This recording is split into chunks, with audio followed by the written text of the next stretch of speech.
Give me fuel, give me fire, give me double shot of time.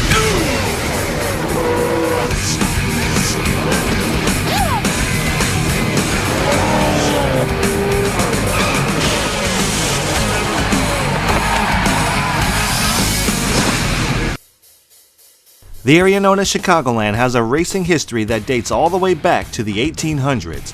Alongside Route 66 in Joliet, Illinois sits Chicagoland Speedway, and NASCAR racing here dates all the way back to 2001. This track has developed a reputation for temptation and terror. For some drivers, it's been a rewarding ride, as their vigilance is paid off with victory.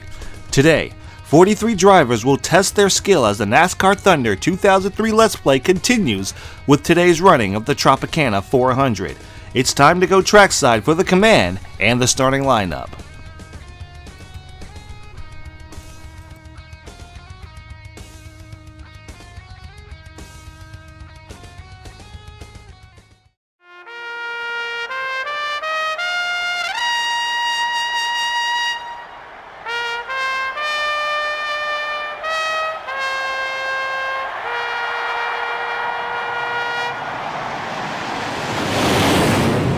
Gentlemen, start your engines.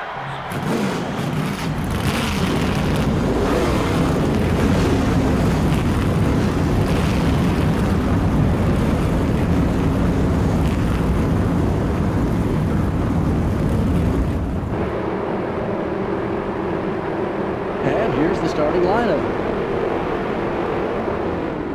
Starting out front are the Lowe Chevrolet and the Citgo Ford. Starting in row 2 will be the 16 car and the Tide Ford. In row 3 are the Ganassi Racing Dodge and the Napa Auto Parts Chevrolet. In row 4 are the Valvoline Pontiac and the Caterpillar Dodge. Rounding out the top 10 starting spots are the Mark Martin Ford and the UPS Ford. The 6th row has the Altel Ford and the Target Dodge. In row 7 are the Dodge Dealers UAW Dodge and the M&M's Pontiac. Starting the race from row 8 are the CarQuest car and the 46 car. And in row 9 are the Kellogg Chevrolet and the UAW Delphi Chevrolet. Starting in row 10 will be the 26 car and the DuPont Chevrolet. Dale Earnhardt Jr., the NASCAR Winston Cup points leader, will begin the race from the middle of the field. The 12th row has the Interstate Batteries Pontiac and the GM Goodrich Service Plus Chevrolet.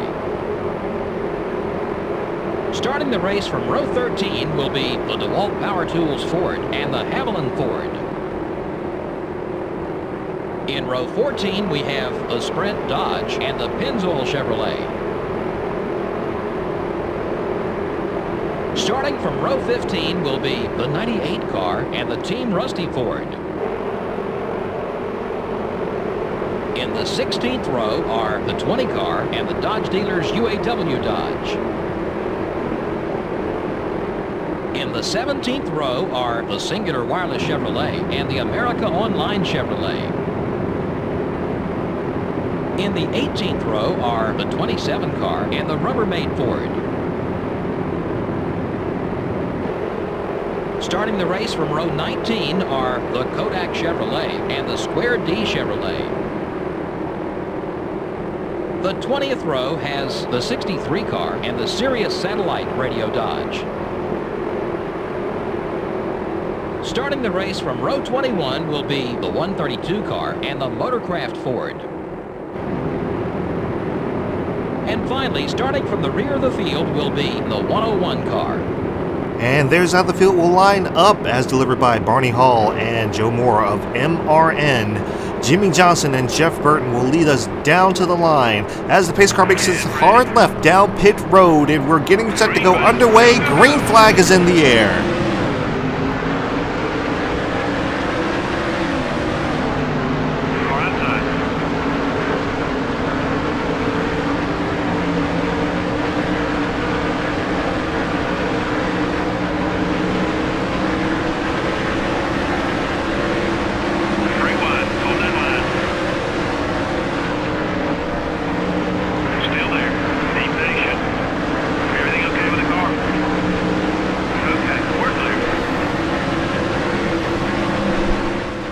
First lap complete, as things have already gotten intense. Little rubbing with Terry Labonte. Terry Labonte took it 3 wide into turns 1 and 2 to try to gain the spot that he had, and he'll maintain that position.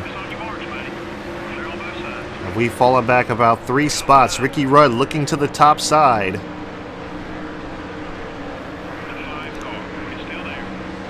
As we've gained the position back from Terry Labonte. Running along the bottom of the track. Catching up.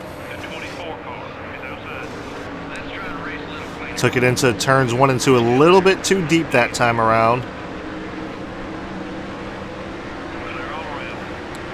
But we managed to maintain the position. 26 of Ron Hornaday looking to our outside. We are still 2 by 2 behind us. Field is starting to spread out a little bit up front as we still may keep our car around the bottom of the track. Bobby Labonte goes by. Matt Kenseth looking underneath, taking a peek. Can't quite get there. Here comes Ron Hornaday on the outside. Kenseth dives it into turns 3 and 4 and makes it 3 wide. Kyle Petty took a peek underneath. He'll take that. Matt Kenseth will take that position as we're still battling side by side with Ron Hornaday. Here comes Kyle Petty. Greg Biffle is slowing up the field a little bit. He's falling back through the pack.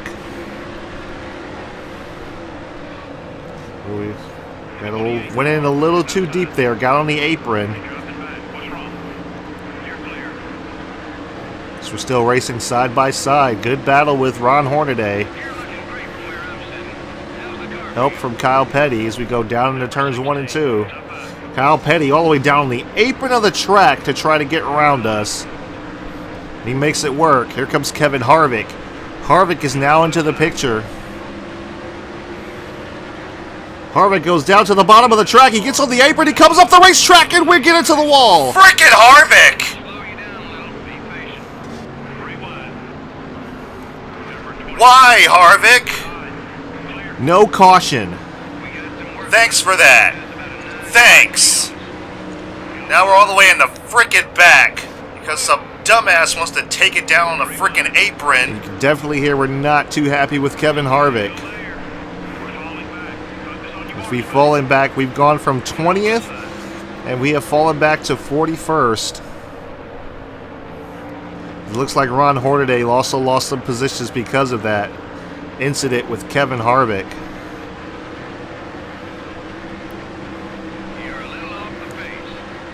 Kevin Harvick probably being a little bit too aggressive as we can't turn the car anymore.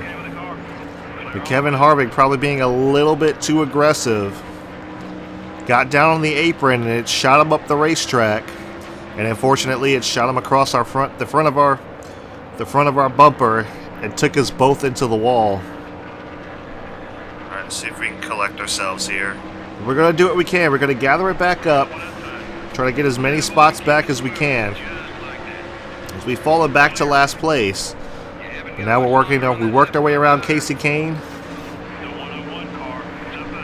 Now working our way around the 101 car. One of the fantasy cars, one of the new rookies.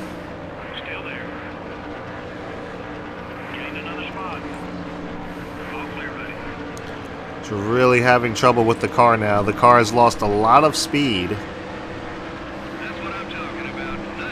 Just due to the damage. And the handling has kind of gone away a little bit as well. So we're just going to have to try to do what we can. We're going to try to maybe fix the damage when we come down pit road in just a few laps. As well as possibly taking a 2-tire pit stop. People are already pulling down off pit road. Shane Hall is one of them. So we're working our way around Casey Atwood. Picked up another spot. But the plan is to go for a 2-tire pit stop here. So we're trying to clear Casey Atwood. He's battling with us pretty decently here. holding that top line. Ooh boy. Bobby Hamilton kind of came down the block as we came down to cover Casey Atwood. Got down on the apron. There's grip down on the apron, so we don't have to worry about losing the car. Hamilton gets a little nudge. Atwood goes on by us. Cars are starting to come off pit road now, so we're going to be a little bit careful around them. Atwood's coming down pit road, so is Bobby Hamilton. We let Steve Park go on by. He's got the fresher tires.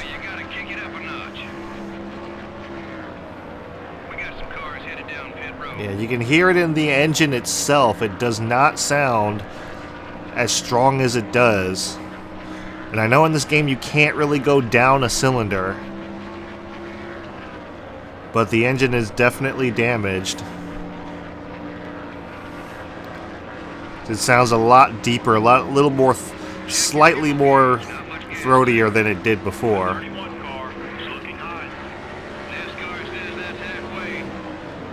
Oh boy, contact with Robbie Gordon, as we're having a lot of trouble trying to turn this car now. Having to get way, way on the brakes just to not run into the wall.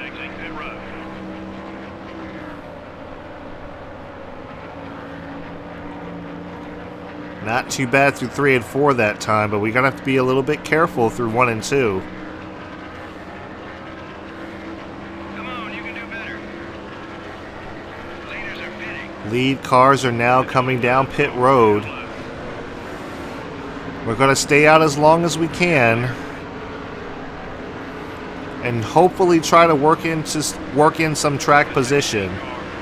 Greg Biffle with the fresher tires. He's going to go around the top side. There goes Kurt Busch and Shane Hall. None of these cars are on the lead lap.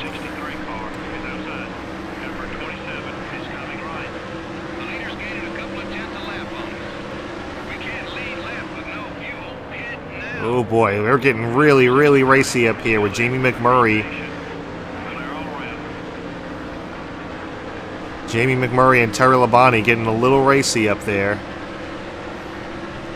But we make it. There's Donnie Wolf in the 122 car. So we're losing some spots, but the goal is to try to make it on 2 tires.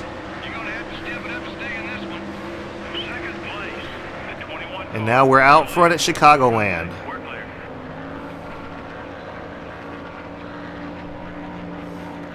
Might be time for a new left rear tire. So we're getting ready to come down pit road now.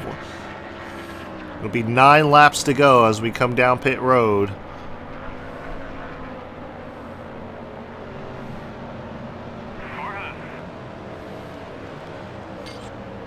So we make it fairly easy. We were going to take 2 tires. We'll go ahead and repair the damage. That lap was worth 5 bonus points. Good job. And we have led a lap to get us some bonus points so we don't drop too far in the points. And there's a problem with the right front. It doesn't even matter anymore.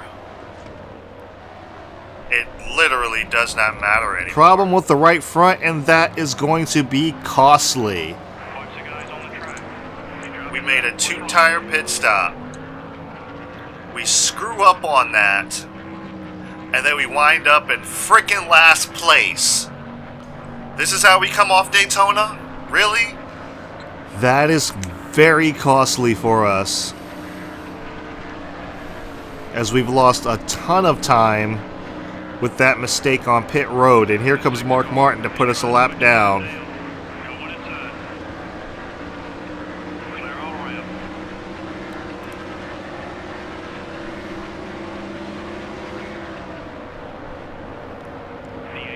Dale Jarrett goes around, Jeff Burton goes around. Very, very bad luck for us in this race. Smoker down below, which means we won't finish dead last.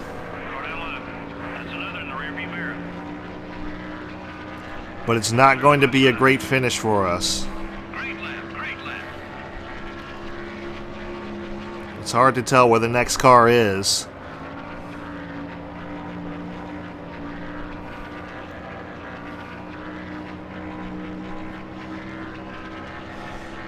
But that unfortunate contact with Kevin Harvick earlier on in the race really kind of sent us to the back, and we were going to try to rally back with a 2-tire pit stop and try to get some track position. That was a quick one, buddy. Keep it up.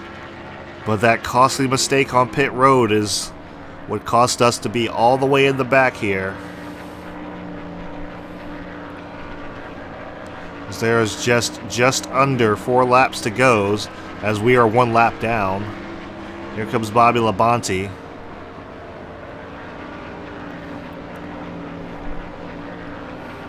Bobby Labonte's going to go around the high side. As we've lost, you can hear it, like I said, you can hear it in the engine, we've just lost a lot of speed.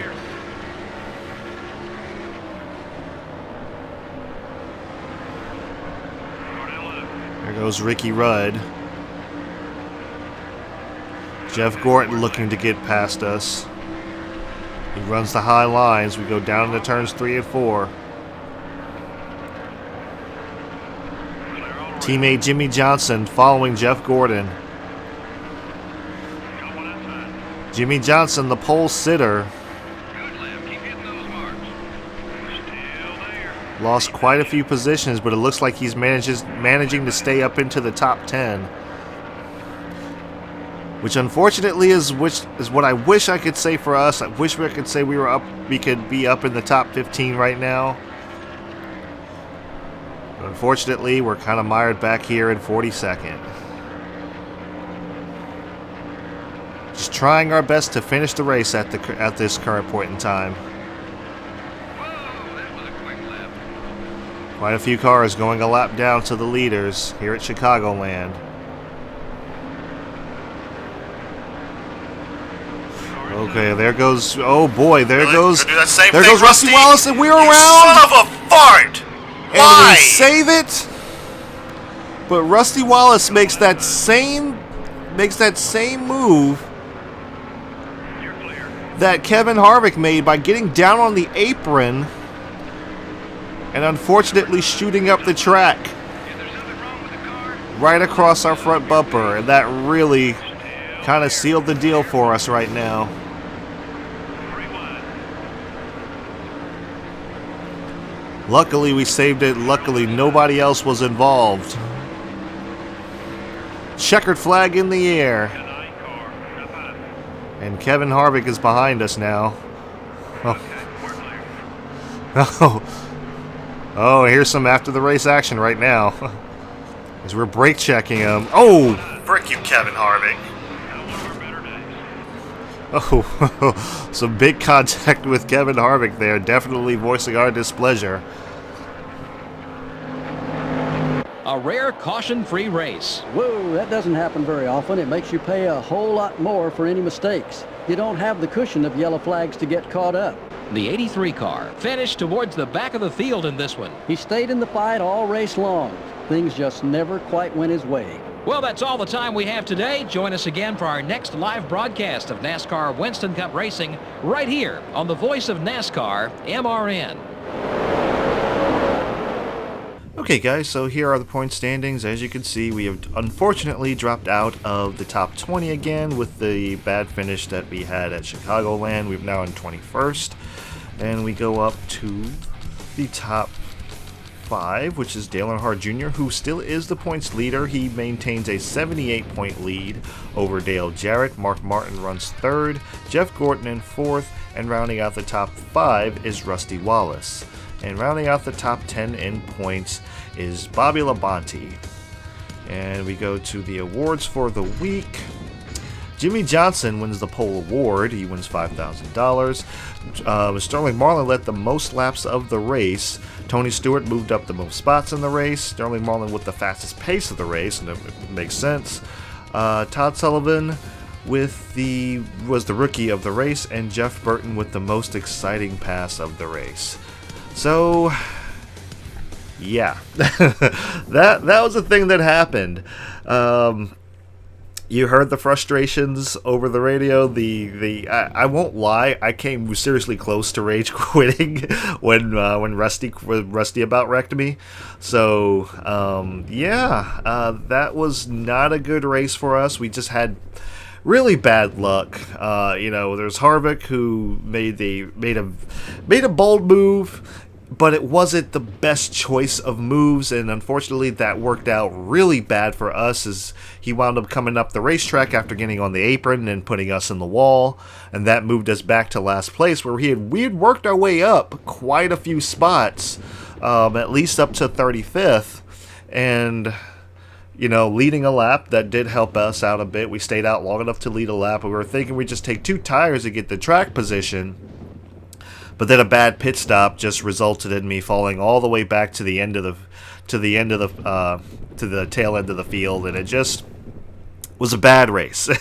It was a bad race. Coming off of a race like Daytona, I wouldn't expect to have a bad race like that, but it was a bad race, and it's sad because we had a pretty decent handling car. I feel like we could have at least had a top 20 finish, maybe a top 15 or top 10, depending on how the tire wear fuel use would have, the 2-tire pit strategy would have worked out.